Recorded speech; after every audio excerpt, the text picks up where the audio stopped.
Le visuel, il est tiré d'une photo qui vient des archives de SOS Méditerranée. Souvent, ils sont posés sur le bateau. Là, j'ai visité l'Océan Viking. Donc, il y a des espèces de stations où ils se posent comme ça. Donc là, je vais redresser pour la photo, mais souvent, ils sont posés comme ça.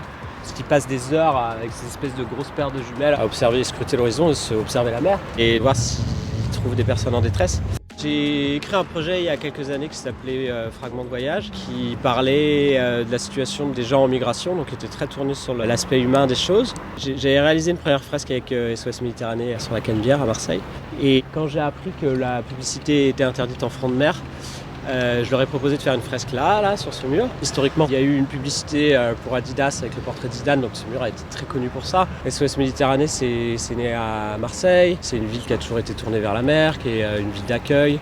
Donc là, le spot où elle observe la mer à cet endroit-là, où c'est face à la Méditerranée, c'est hyper symbolique. Voilà, on remplace un héros de la ville par un autre, et ça a du coup beaucoup de sens pour moi. On est arrivé du 13e arrondissement, on est à 12-13 km d'ici, on a fait 13 km parce que c'est fabuleux à voir ça mettre en place.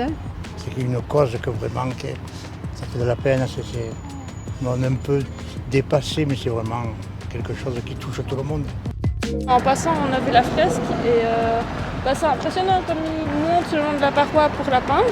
Mais du coup, c'est ça qui nous a fait arrêter et ensuite il nous a expliqué l'histoire et une jolie histoire de pouvoir mettre en avant des situations comme ça.